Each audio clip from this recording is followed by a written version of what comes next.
नमस्कार, news brief देख रहे हैं आप और मैं हूं आपके साथ शिपवन शर्मा। तो चलिए शुरुआत करेंगे बुलेटिन की। सबसे पहले बात की जाएगी कठुआ एनकाउंटर को लेकर, क्योंकि कठुआ में आतंकियों की बड़े पैमाने पर तलाश जारी है।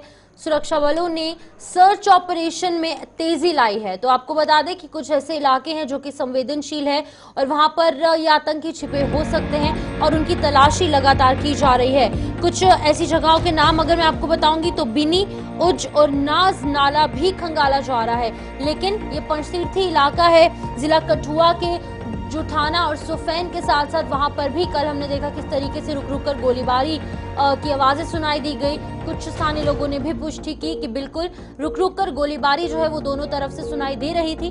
लोगों को रेस्क्यू किया जा रहा है, लोगों को सुरक्षित जगहों पर अपने घर के अंदर बैठने की बात की जा रही है। लेकिन 3 आतंकियों की मौजूदगी के आधार पर यहाँ पर ये सूचना मिली थी, इनपुट्स प्राप्त हुए थे कि 3 आतंकी यहाँ पर और छिपे हैं, क्योंकि कुछ ऐसी घटनाएं हुई थी जिसकी वजह से कि ये स्थिति साफ हो गई थी कि 3 ही आतंकी है। तो जैश ए मोहम्मद के 3 आतंकी यहाँ पर छिपे हैं, जिनको ढूंढने के लिए लगातार सुरक्षा एजेंसियां काम कर रही हैं। जम्मू कश्मीर पुलिस भी लगातार इलाके को खंगाल रही है। तो आपको बता दें कि कठुआ में 8 से 9 दिन के अंदर 3 बार एनकाउंटर की सिचुएशन देखी गई। आज सुबह से क्या कुछ अपडेट है वो आपको बताएंगे, लेकिन कल देर रात तक लगातार आतंकवादियों और हमारे सुरक्षा बल और जम्मू कश्मीर पुलिस के बीच में रुक रुक कर गोलीबारी देखी गई। हालांकि सुबह ये खबरें भी आई थी कि एक आतंकवादी को मार गिराया गया है, लेकिन इसको लेकर कोई भी जानकारी अभी तक सामने नहीं आई है, कोई भी पुष्टि नहीं हुई है, जिसके आधार पर हम आपको ये इंफॉर्मेशन प्रोवाइड कर रहे हैं कि 3 आतंकी अभी भी पूरे इलाके में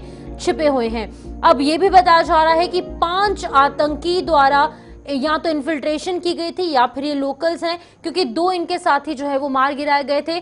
कुछ दिन पहले जब एनकाउंटर हुआ था 4 हमारे जवान भी शहीद हुए थे और अब इन्हीं के बचे हुए ये 3 साथी कुछ जंगल के इलाकों में छिपे हुए हैं। और जंगल में छिपे होने के बाद जब इनपुट्स जो है वो सिक्योरिटी फोर्सेस और जम्मू कश्मीर पुलिस को मिले, उसके बाद जो है वो तलाशी अभियान अब और तेज हो चुका है। ऋषि खजूरिया हमारे संवाददाता ज्वाइन कर चुके हैं। ऋषि, आप बताइएगा सुबह से क्या कुछ अपडेट सामने आ रही है? पिछले 8 से 9 दिनों में 3 बार एनकाउंटर वहां पर हुआ है, आज का क्या कुछ अपडेट है? देखिए, बिल्कुल आपको बता दें कि यहाँ पर सर्च ऑपरेशन सेना की तरफ से, सिक्योरिटी फोर्सेस की तरफ से लगातार चलाया जा रहा है। और आज की अगर बात करें तो जो पंचतीर्थी का इलाका है पिलावर का, उसके साथ लगते इलाके जिसमें जो बेनी नाला है वहां पर भी सर्च किया जा रहा है। इसी के साथ नाज नाला या उज नाला की बात करें तो ये पुराने इन्फिल्ट्रेशन रूट माने जाते हैं। यहाँ पर लगातार ऑपरेशन चलाया जा रहा है और कहीं ना कहीं हम लगातार देख रहे हैं कि 11वें दिन में ऑपरेशन अभी जो वो एंटर कर चुका है, लेकिन अभी तक 3 आतंकी जो वो जिंदा है उनको जल्द से जल्द न्यूट्रलाइज करना है। उसी को लेकर यहाँ लगातार सिक्योरिटी फोर्सेस की तरफ से ऑपरेशन चलाया जा रहा है। लेकिन अगर बात करें उस इलाके के हटकर पीछे अगर आ जाए, सांबा सेक्टर के अंतर्राष्ट्रीय सीमा के हवाले से बात करें तो यहाँ पर भी एसओजी की तरफ से बड़े पैमाने पर सर्च ऑपरेशन चलाया जा रहा है, जिसमें एसओजी की टीमें आज लगातार कई अलग अलग इलाकों में गश्त करती नजर आई, क्योंकि कहीं ना कहीं ये भी माना जा रहा है कि फ्रेश इन्फिल्ट्रेशन जो वो हुई है, तो या फिर कठुआ जिला हो या फिर हमारा सांबा सेक्टर हो, यहाँ की अंतर्राष्ट्रीय सीमा को भी पूरी तरह से सील कर दिया है। यहाँ पर सिक्योरिटी की एक्स्ट्रा डिप्लॉयमेंट लगातार यहाँ पर की है और इसमें डीवाईएसपी रैंक ऑफिसर्स जो है वो लगातार इसमें निगरानी खुद कर रहे हैं, खुद अपनी टीमों के साथ वहां पर जो वो लगातार कार्रवाई को अंजाम दे रहे हैं, ताकि ये देखा जाए कि जो नाले हैं, इन्फिल्ट्रेशन रूट्स हैं, वहां पर कोई कोताही या कोई ऐसे कोई लूप होल तो नहीं बचे जिसके चलते लगातार वहां पर भी तलाशी अभियान यहाँ सिक्योरिटी फोर्सेस की तरफ से चलाया जा रहा है। लेकिन अगर इस ऑपरेशन को लेकर बात करें, हिरणनगर सन्याल से लेकर राजबाग तक, राजबाग से अब बिलावर के पंचतीर्थी इलाके तक, तो यहाँ पर पूरी तरह से सिक्योरिटी फोर्सेस ऑन ग्राउंड जो डटी हुई है। लगातार कोशिश है कि जल्द से जल्द इनको ढूंढकर इनको न्यूट्रलाइज किया जाए, क्योंकि ये जो इलाका है, मैंने पहले भी कहा था कि काफी टफ टेरेन है, यहाँ पर दरिया है, यहाँ पर जंगल है, घने जंगल के इलाके हैं और लगातार यहाँ पर ऑपरेशन जो वो चलाया जा रहा है। तो 11वें दिन भी कोशिश यही है सिक्योरिटी फोर्सेस की कि जल्द से जल्द इनको ढूंढकर इनको न्यूट्रलाइज किया जाए, ताकि इलाके के हालात जो है वो सुधर पाए। और इसमें डीजीपी जम्मू कश्मीर पुलिस की बात करें तो उनका भी साफ तौर पर कहना है ये ऑपरेशन तब तक जारी रहेगा जब तक इन तीनों आतंकी को न्यूट्रलाइज नहीं किया जाता। अब ये क्या वही 3 आतंकी है जो सन्याल से, हिरणनगर से होते हुए राजबाग तक पहुंचे, जो नंबर 5 का था जिसमें 2 आतंकियों को मार गिराया था, या कोई और ग्रुप इसमें एक्टिव हुआ है, ये देखना है। कहीं ना कहीं इनपुट जो थे वो 10 आतंकियों के जो वो सामने आए थे, तो हर इलाके में हर पर्टिकुलर जो ऐसे हॉटस्पॉट्स लगते हैं जहां पर ये छिपे हो सकते हैं, वहां पर बड़े पैमाने पर तलाशी अभियान चलाया जा रहा है। बिल्कुल ऋषि, सीएम उमर अब्दुल्ला जब किसी एक शहीद के घर पर पहुंचे थे, उन्होंने कहा था कि उनको कुछ इंटेलिजेंस के इनपुट्स नहीं मिले हैं, लेकिन उनका एक्सपीरियंस कहता है कि कुछ नए इन्फिल्ट्रेशंस जो है वो हुए हैं। तो अब जैश ए मोहम्मद के ये 3 आतंकी बताए जा रहे हैं, हालांकि कोई आधिकारिक पुष्टि नहीं हुई है, लेकिन क्या ये वही फ्रेश इन्फिल्ट्रेशन वाले आतंकी हैं? क्योंकि कुछ लोकल्स भी ऐसी चीजों में इन्वॉल्व होते हैं।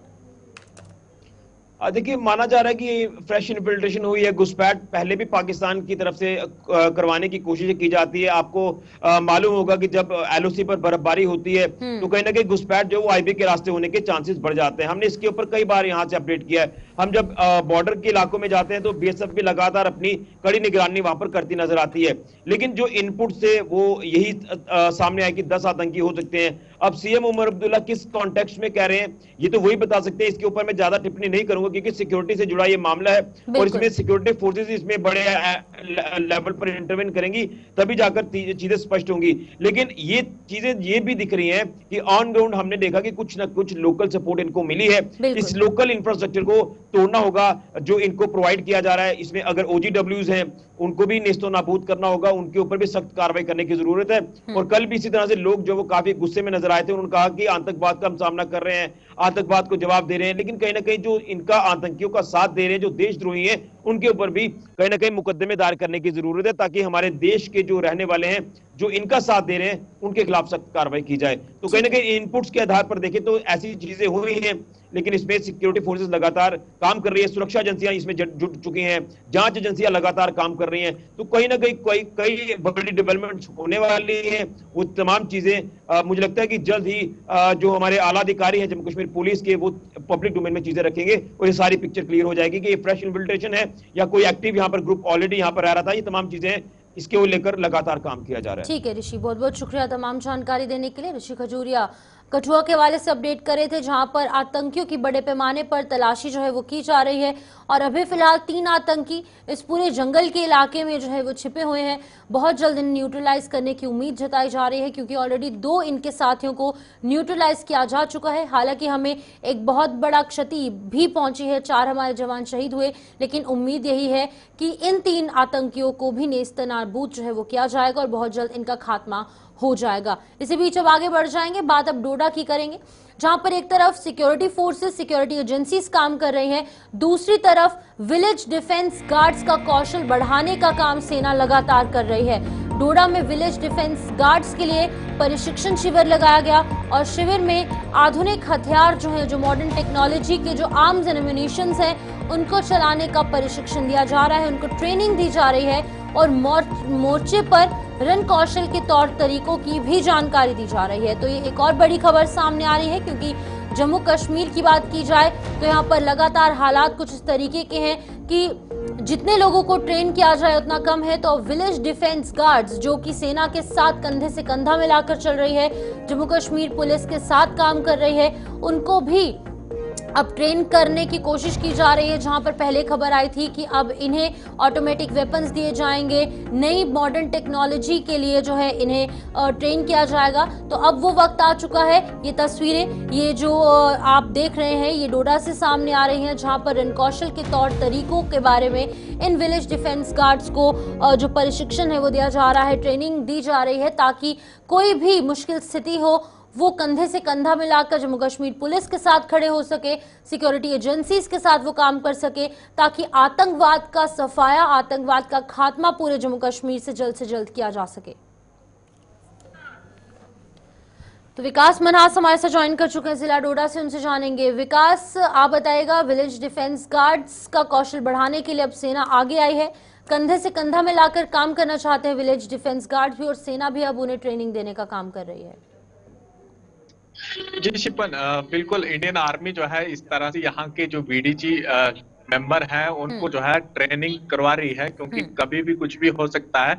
लगातार आतंकवादी हमला जो जिस तरह कठुआ में देखने को मिल रहा है, और पिछले साल यानी 2024 का कोई नहीं भूलेगा, जहां पर डोडा के अंदर लगभग 8 हमले डोडा के अंदर हुए थे। तो ऐसे में सेना जो है लगातार लोगों के साथ टच में है, और दूर दराज के जितने एरिया जहां पर वीडीजी मेंबर जो है अपने गांव को संभाल रहे हैं, उन तमाम लोगों को किस तरह से ट्रेनिंग करवा रही है, ताकि आने वाले समय में कोई भी इस तरह से कोई हमला होता है या इस तरह की कोई गतिविधि देखने को मिलती है जहां पर आतंकवादियों को देखा जाता है, वहां पर किस तरह से आपको अपने एरिया को सेफ रखना है, किस तरह से आप जो है उनको मार गिरा भी सकते हैं। ये तमाम चीजों की ट्रेनिंग जो है आर्मी डोडा के अंदर करवा रही है। लेकिन विकास, ये जानना बहुत ज़्यादा इम्पोर्टेंट है, क्योंकि जहाँ पर एक तरफ जम्मू कश्मीर पुलिस के जो कर्मी हैं वो काम कर रहे हैं, तमाम सिक्योरिटी एजेंसीज काम कर रही है, इन विलेज डिफेंस गार्ड्स को प्रशिक्षण देना कितना ज़्यादा इम्पोर्टेंट है, क्योंकि ऑलरेडी इनको सशक्त करने के लिए इन्हें मॉडर्न टेक्नोलॉजी के जो आर्म्स एंड एम्यूनिशंस है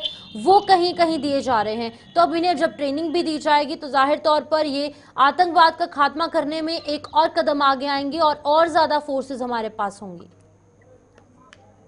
देखिए, जब भी क्योंकि डोडा डिस्ट्रिक्ट जो है 90% से ज्यादा आबादी गांव वाले एरिया में रहती है, और यहाँ पर काफी फैला हुआ एरिया है, यानी क्योंकि बिल्कुल माउंटेन वाला एरिया है, पहाड़ी वाला एरिया, और यहाँ पर कोई भी आतंकवादियों की कोई गतिविधि या कोई इस तरह से सस्पिशियस मूवमेंट देखने को मिलती है तो यही लोग जो है आर्मी को इन्फॉर्म करते हैं या यहाँ की पुलिस को इन्फॉर्म करते हैं। उसके बाद ही आर्मी वहां पर पहुंचकर इस तरह से एनकाउंटर शुरू होता है या इस तरह से उनको मार गिराया जाता है। तो ऐसे में ये तमाम लोगों ने इससे पहले भी चाहे फिर 2000 या 1990 से लेकर अपने गांव के लोगों को बचाया है, और वो दौर कोई नहीं भूलेगा जहां पर वीडीजी मेंबरों ने अपने गांव की रक्षा की है। और तमाम चीजें, चाहे फिर कोई भी समस्या इनके गांव में आई है, किसी भी सिक्योरिटी लेकर, तो ये तमाम लोग जो है हमेशा साथ दिया है भारतीय सेना को, और आज भी ये सब चीजें देखने को मिल रही है जहां पर ये लोग जो है अपना दिन तोड़ने के बाद भी ट्रेनिंग करने आते हैं, और ट्रेनिंग सीखने के बाद वापस अपने गांव की तरफ रवाना हो जाते हैं। कई जगहों पर आज भी देखने को मिलता है कि ये लोग जो है यानी रात के समय जिस तरह से फौज ड्यूटी देती है, उसी टाइम जो है ये लोग भी जो है अपनी बारी रखते हैं वहां पर रात के समय अपने गांव की रक्षा के लिए। ये लोग जो है बारी बारी ड्यूटी भी देते हैं। बिल्कुल, लेकिन विकास, जैसे आपने भी कहा कि कई बार इन वीडीजीज ने रक्षा की है, लोगों की रक्षा की है, पुलिस के साथ काम किया है कंधे से कंधा मिलाकर। तो अब डोडा की बात करेंगे या फिर हम किश्तवाड़ की बात करें या रामबन की बात करें, पूरे जो चिनाब वैली में लोग जिस तरीके से काम कर रहे हैं, पुलिस को सहयोग दे रहे हैं, कोऑपरेट कर रहे हैं, और अब इन वीडीजीज को जहां पर एक तरफ आधुनिक हथियार मिल रहे हैं, अब उन्हें ट्रेनिंग भी मिल रही है, तो फ्यूचर में कितना कारगर साबित हो सकता है? क्योंकि हम देख रहे हैं अब जम्मू डिवीजन में भी आतंकवाद अपने पैर पसारने लगे। कठुआ एनकाउंटर हम सभी के सामने है, और डोडा, किश्तवाड़ और रामबन में भी इस तरीके की सिचुएशन कई बार हम देख चुके हैं। देखिए, डोडा डिस्ट्रिक्ट का जो बॉर्डर है, बिल्कुल भद्रवा वाला एरिया हो या फिर मरमत असर वाला एरिया हो, ये बिल्कुल जो है दूसरी डिस्ट्रिक्ट के साथ कनेक्ट होता है, कठुआ के साथ या फिर धुमपर सुध महादेव के साथ में। ये बिल्कुल एरिया जंगल वाला एरिया है, और यहाँ से जो है इस तरह से मूवमेंट जो है देखने को मिल सकती है आतंकवादियों की। तो ऐसे में सिक्योरिटी फोर्स लगातार यहाँ पर चेक कर रही है, और साथ में वीडीजी को और ज्यादा इस तरह से बढ़ावा भी दे रही है, क्योंकि लगातार अगर इस तरह से कोई गतिविधियां देखने को मिलती है तो कोई भी हमला हो सकता है जिसकी वजह से कोई नुकसान ना देखने को मिले। तो ऐसे में एडमिनिस्ट्रेशन हो या यहाँ की पुलिस हो या जितनी भी सिक्योरिटी एजेंसियां हैं, वो तमाम जो है अलर्ट पे हैं, और इस तरह से अलर्ट पे रहना भी पड़ेगा, क्योंकि 2024 कोई नहीं भूलेगा जिसमें लगभग 7 से 8 इनकाउंटर डोडा के अंदर देखने को मिले थे, और जिसमें हमारे भारतीय सेना के कई जवान जो है शहादत भी हुई थी। तो ऐसे में यहाँ की सिक्योरिटी एजेंसी को प्रॉपर अलर्ट पे रहना पड़ेगा, क्योंकि लगातार अगर कठुआ में हमला हो रहा है तो ऐसे में आतंकवादी जो है इस ओर भी रवाना हो सकते हैं। बिल्कुल, आखिरी सवाल करूंगी विकास, अब क्योंकि लोग भी चाहते हैं कि जम्मू कश्मीर से, चाहे डोडा से या फिर पूरे जम्मू कश्मीर ओवरऑल में बात करूंगी, कि यहाँ से आतंकवाद का सफाया हो जाए, लोग भी अमन और शांति चाहते हैं। अब लोग वॉलंटरीली आगे आकर कह रहे हैं कि हम जम्मू कश्मीर पुलिस के साथ काम करेंगे, सेना के साथ कंधे से कंधा मिलाकर काम करेंगे और वीडीजीज की तरह भर्ती होंगे। देखिए बिल्कुल कई लोग जो है बिल्कुल देश के साथ हैं, लेकिन ऐसे में ये सब चीजें भी नहीं भूलनी पड़ेगी कि जहां पर ओजीडब्ल्यू भी जो है इसका नेटवर्क भी अभी भी फैला हुआ है, और ऐसे में कई लोगों को गंदो भलेसा से भी पकड़ा गया था जो इनकाउंटर 2024 में हुए थे, या इस तरह से डोडा के अंदर ये तमाम चीजें, क्योंकि ऐसे में ओजीडब्ल्यू नेटवर्क जो है ये भी अंदर से काम कर रहा है और लगातार आतंकवादियों का साथ दे रहा है, चाहे फिर उन्हें रोटी का या फिर उन्हें रास्ता दिखाने का, ये तमाम चीजें, क्योंकि पाकिस्तान से लगातार आतंकवादी जम्मू कश्मीर की तरफ भेजे जा रहे हैं, और उसके बाद कहीं ना कहीं हमारे यहाँ के कुछ लोग जो हैं जो इस तरह का साथ देते हैं इन लोगों का, और उसके बाद जो है हमें कई बार सिक्योरिटी लैप्स भी देखने को मिलता है, ये तमाम चीजें। तो ऐसे में कई लगातार यहाँ के लोग तो साथ देश का दे रहे हैं, यानी भारतीय सेना का दे रहे हैं, लेकिन कई लोग ऐसे भी हैं जो इस तरह से ओजीडब्ल्यू नेटवर्क है जो अंदर से आतंकवादियों का लगातार साथ दे रहे हैं। तो कहीं ना कहीं तमाम लोगों का खात्मा होना चाहिए, और एडमिनिस्ट्रेशन हो या आर्मी जो है लगातार इन लोगों का पर्दाफाश भी कर रही है, जहां पर बिल्कुल। इस तरह से लोग मिल भी रहे, लेकिन इन तमाम चीजें जो है यहाँ की सिक्योरिटी को देखनी पड़ेंगी। बिल्कुल ठीक है विकास, बहुत बहुत शुक्रिया तमाम जानकारी देने के लिए। जहां पर एक तरफ वीडीजी को सशक्त किया जा रहा है, लेकिन वहीं पर दूसरी तरफ जम्मू कश्मीर पुलिस है, सिक्योरिटी एजेंसीज है, वो इन ओजीडब्ल्यूज के खात्मे के लिए भी काम कर रही हैं और आतंकवाद का सफाया करने के लिए दिन रात सभी एकजुट होकर काम कर रहे हैं। इसी बीच अब आगे बढ़ जाएंगे, एक और बड़ी खबर, बहुत ही महत्वपूर्ण खबर मैं कहूंगी, क्योंकि आज इसको लेकर लगातार जहां पर हंगामा हुआ और इसी की चर्चाएं पूरे देश और विदेश में हो रही हैं। जम्मू कश्मीर के हवाले से अगर बात की जाए तो यहाँ पर वक्फ बिल को लेकर सदन में जारी बहस के दौरान आज जम्मू कश्मीर का भी जिक्र हुआ है। केंद्रीय मंत्री किरण रिजिजू ने लोकसभा में वक्फ बिल पेश करने के बाद अपने संबोधन में जम्मू कश्मीर का जिक्र किया। उन्होंने बताया कि जब से डॉक्टर दृष्टचंद राबी जम्मू कश्मीर वक्फ बोर्ड की चेयरमैन बनी है, तब से लेकर अभी तक बोर्ड को 40 करोड़ रुपए का मुनाफा हुआ है। उन्होंने ये भी बताया कि श्रीनगर में हजरत बल श्राइन की मरम्मत का काम भी अभी चल रहा है, और उन्होंने क्या कुछ कहा है अपने संबोधन में, आप भी सुनिए। एग्जाम्पल आपको जरूर देना चाहूंगा। मैं बहुत इंप्रेस हो गया जब मैं पिछली बार जम्मू कश्मीर गए। जम्मू कश्मीर में हमारा नई वहां वक्फ बोर्ड का चेयरपर्सन बनी, और मैंने पूछा कि आप जब वक्फ बोर्ड का चेयरमैन बनी तो उसमें क्या हालत थी और आज क्या हालत है। उन्होंने बोला कि सर जब उन्होंने पदभार संभाली तो उसमें कोई इनकम का, कोई व्यवस्था का, रिकॉर्ड का ठीक ठाक कुछ भी नहीं था, और उन्होंने आने के बाद 40 करोड़ रेवेन्यू इनकम उन्होंने जनरेट करना शुरू किया, मुझे बताया, और उसके वजह से वह काफी अच्छा काम कर रहा है। मैं हजरत बल श्राइन भी गए और वहां भी मरम्मत चल रहे हैं। इतना पुराना श्राइन है, दुनिया के लोग आते हैं, बहुत खूबसूरत से उसका सारा आसपास का ब्यूटिफिकेशन का काम भी चल रहा है। अगर अच्छा काम करेगा, रेवेन्यू बढ़ेगा तो सबका फायदा होगा। एग्जाम्पल आपको जरूर देना चाहूंगा। जम्मू कश्मीर वक्फ बोर्ड की चेयरपर्सन डॉक्टर दृष्टचंद राबी ने सदन में वक्फ बोर्ड बिल पर जारी बहस में जम्मू कश्मीर का जिक्र करने पर केंद्रीय मंत्री किरण रिजिजू का आभार व्यक्त किया। डॉक्टर अंद्राबी ने इस बिल का समर्थन करते हुए बताया है कि अगर इस पर मुहर लगती है तो इससे समाज के किसी भी वर्ग को कोई नुकसान नहीं होगा। उन्होंने बताया है कि प्रधानमंत्री और गृह मंत्री भी चाहते हैं कि वक्फ को जवाबदेह बनाकर गरीबी की हालत में जीवन बसर कर रहे मुसलमानों के जीवन में सुधार लाया जा सके। जिस तरह से यूनियन मिनिस्टर किरण रिजिजू जी ने पार्लियामेंट में जम्मू कश्मीर वक्फ बोर्ड की सराहना की नाम लेके, तो उसके लिए हम उनका शुक्रिया अदा करते हैं। और ये भी है कि जो अमेंडमेंट्स उन्होंने पॉइंट बाय पॉइंट लोगों को समझाए और पार्लियामेंट में जो जिस तरह से बताए, उसमें कहीं ऐसा खदशा नहीं दिखा कि जिससे हमारे लोगों को कोई नुकसान होगा, बल्कि लोगों को इससे फ़ायदा होगा कि जितनी हमारे पास लैंड है डिफेंस और रेलवे के बाद, उससे हमारे लोग अगर वाकई में सही तरीके से वक्फ की लैंड और बाकी चीज़ों को यूज़ करेंगे, उससे कोई हमारा लैंडलेस, होमलेस और गरीब नहीं रहेगा। जब हम यहाँ देखते हैं जम्मू कश्मीर वक्फ जो लाखों में काम करता था, आज उसकी जो आमदनी है चौगुना हो गई है, करोड़ों में हो गई है। तो वो इसलिए हुई है कि हमने यहाँ पे अकाउंटेबल खुद को भी बनाया और वक्फ को भी बनाया। तो यही हमारे प्रधानमंत्री जी और हमारे गृह मंत्री जी समझते हैं कि वक्फ को भी अकाउंटेबल बनाया जाए और मुसलमानों की जो ये हालत है, गरीबी के हालात में रह रहे हैं, उनको उस गरीबी के हालात से निकाला जाए। जिस तरह से भारतीय जनता पार्टी का कहना है कि वक्फ बोर्ड बिल प्रधानमंत्री नरेंद्र मोदी की दूरदर्शी सोच यानी कि फार साइटेडनेस की मिसाल है और उन्होंने गरीब मुसलमानों के उत्थान के लिए ही इसे वजूद में लाया है। भारतीय जनता पार्टी की प्रदेश इकाई के प्रवक्ता डॉक्टर ताहिर चौधरी ने इस बिल को लेकर दावा किया है कि देश में ज्यादातर मुसलमान इस बिल का समर्थन कर रहे हैं। डॉक्टर ताहिर ने इस बिल को लेकर विपक्ष के नजरिए की कड़ी निंदा करते हुए ये बताया है कि इस देश में मुसलमान जो है वो पूरी तरीके से सुरक्षित हैं और उन्हें कोई खतरा नहीं है। लेकिन इस बिल के पास होने के बाद जब ये बिल पास हो जाता है तो मुझे लगता है कि तो प्रधानमंत्री साहब की जो एक सोच है और जो एक नीयत है एक आम इंसान के लिए, एक गरीब मुसलमान के लिए, उनको बेनिफिट मिलेगा। उनके लिए ये बिल को लाया जा रहा है और मुझे लगता है देश का जो एक समझदार मुसलमान है वो इस बिल का वेलकम भी कर रहे हैं। कुछ % लोग विरोध भी कर रहे हैं।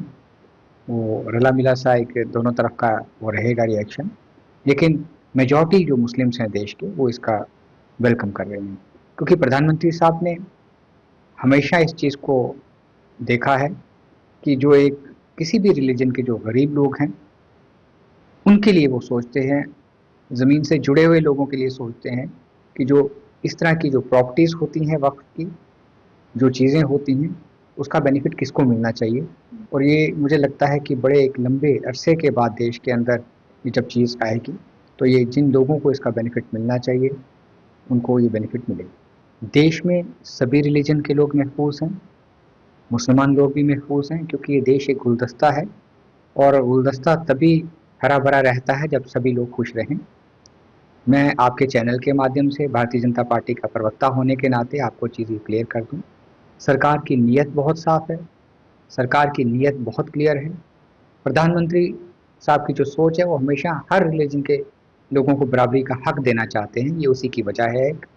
जहाँ की अगर मस्जिदों की बात की जाए वो महफूज हैं, जितनी भी रिलीजियस जगह हैं वो सारी महफूज हैं।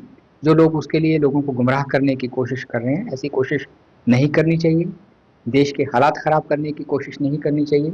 लेकिन बदकिस्मती है कि हमारे बीच में इतने बड़े देश में इस तरह के लोग होते हैं, ऐसी परसेंटेज लोगों की है जो ऐसे टाइम पे इस तरह के प्रोपोगंडा करके इससे लोगों को गुमराह करने की भी कोशिश करते हैं। कुछ टाइम में ऊपर वाला भी साथ देता है, ऊपर वाला इस टाइम पे हमारे साथ है। हमारी सरकार की नीयत साफ़ है, प्रधानमंत्री साहब की नीयत साफ़ है, होम मिनिस्टर साहब हमेशा पॉजिटिव सोचते हैं सबके लिए और इसके पास होने के मैं कहूँगा 99.9% चांसेस है पास होगा। और लोगों को वक्फ बिल को लेकर विभिन्न सियासी दलों की प्रतिक्रियाएं सामने आ रही हैं। नेशनल कॉन्फ्रेंस ने इस बिल की कड़ी निंदा की है। नेशनल कॉन्फ्रेंस के विधायक जस्टिस हसनैन मसूदी ने कहा है कि ये बिल देश के अल्पसंख्यक समुदाय को उनके अधिकारों से बेदखल कर रहा है और साथ ही साथ संविधान के मूल मंत्र के ताने बाने को भी बिगाड़ने में कोई कसर नहीं छोड़ रहा है। देखिए, जो भी फैसले लिए गए हैं ये सारे मुतसादिम हैं जो आईनी जमानतें माइनॉरिटीज को दी गई। ये तो सीधे सीधे बेख्तियार करने की एक सही कोशिश है। माइनॉरिटीज को जो टारगेट ग्रुप जो मुसलमान है उनको बेख्तियार करने का एक अमल है, ये उसी एक कदम है। तो ये वजह है कि हम बिल्कुल मौसर तरीके से इसकी मुखालफत कर रहे हैं। संजीदगी के साथ हम कह रहे हैं कि ये आपका जो मुल्क का जो हमारा जो फेडरलिज्म है, जो हमारा आइन है, जो आइन का ताना बाना है, जो मूल मंत्र है आइन का, उससे मुतसादिम है। ये आप बिल्कुल उसकी खिलाफ वर्जी कर रहे हैं। अब देखिए, ये माने नहीं रखता है कि वक्फ का अगर सही तौर पर समझा जाए, ये तो सारी जायदाद जो भी वक्फ की जाती है ये तो सारा अल्लाह ताला का है। उनकी तो हम जो भी कोई वक्फ जो जायदाद वक्फ करता है तो उसका मतलब है इसकी मिल्कियत हो गई वक्फ, ठीक है ना। तो इसमें अब देखिए, इसमें यही नहीं बल्कि इसका नज़म बदलाया जा रहा है, इसका इंतज़ाम बदलाया जा रहा है। क्या बात हुई, अगर आप किसी और जो भी हमारे सेगमेंट्स हैं, जो बाकी हमारे जो हमारा मुल्क है, हमारी जो आबादी है, उसके जो बाकी हिस्से हैं, तो क्या बात है आप इसको सिर्फ एक को उठा रहे हैं, सिर्फ एक जो हमारा सेगमेंट समाज का एक मुसलमान है, उनके लिए क्या क्या क्या वजह है कि आप उनके लिए एक अलग कानून बना रहे हैं। ये निशाना बनाया जा रहा है, ये बेख्तियार करने के, लॉन्ग टर्म में बेख्तियार करने की एक तरफ एक कोशिश है, और इस कोशिश का जिस मौसर तरीके में भी मुमकिन हो इसका हमें मुकाबला करना चाहिए, और सरकार पर ये लाजिम है। देखिए जो फेडरल स्ट्रक्चर हमारा है, हमारा जो प्लुरलिज्म है, तो उस प्लुरलिज्म के जो मंतक है, जो उसका लॉजिक है, उसके खिलाफ है। जैसे मैंने कहा, मूल मंत्र है, जो बुनियादी उसूल है, जो कोर वैल्यूज है, कॉन्स्टिट्यूशनल वैल्यूज, उनको ये उनसे मुतसादिम है,